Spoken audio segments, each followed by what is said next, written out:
Praise the lord. Welcome to the channel. I'm in Jesus. దేవుని మహాకృపను బట్టి అందరూ క్షేమంగా ఉన్నారని ఆశిస్తూ ఉన్నాను. ఈ దినం దేని వాక్యం ఆదికాండం 42వ అధ్యాయం 21వ వచనం.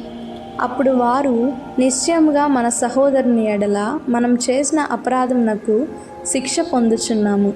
అతడు మనలను బతిమాలు కొనినప్పుడు మనము అతని వేదన చూచి వినకపోతిమి. అందువలన ఈ వేదన మనకు వచ్చునని ఒకరితో ఒకడు మాట్లాడుకుంది.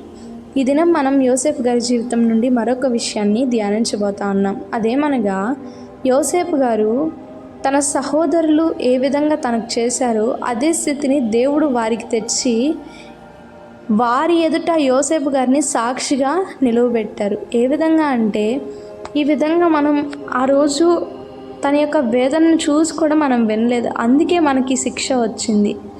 ఈ దినాల్లో మనం కూడా చూసుకున్నట్లయితే మన యొక్క ఆత్మీయ స్థితిని చూసి, లేదా మనం పడిపోతున్న స్థితిని చూసి, మనకు వస్తున్న ఇరుకులు, ఇబ్బందులు, కష్టాలను చూసి ఎదుటి వాళ్ళు మనల్ని నిందిస్తూ ఉన్నారేమో, మనల్ని వెలేస్తూ ఉన్నారేమో, కానీ దేవుడు నిన్ను ఎవరైతే వెలేశారో వారికి నిన్ను ఆశ్రయపురముగా నీవు మాత్రమే సహాయం చేయగల దానివిగా చేయబోతా ఉన్నారు దేవుడు.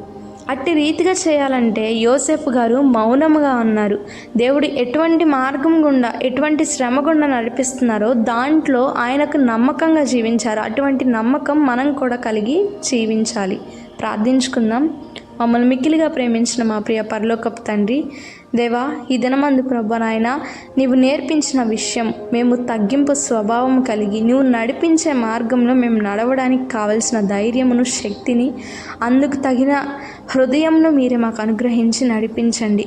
మాకు విరోధంగా ఉన్న ప్రతి ఒక్కరిని కూడా మాకు మిత్రులుగా చేసి మీరే సహాయం చేసి నడిపిస్తారని మీ మీద మాత్రమే ఆనుకుంటా ఉన్నాం. మీరే సహాయం చేయండి.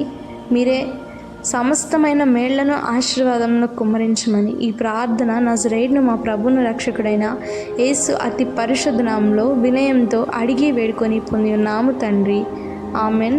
Praise the lord. దేవుడు ఈ కొద్ది మాటలను దీవించి తన వినికిడిలో భద్రపరచునుగాక. ఆమెన్.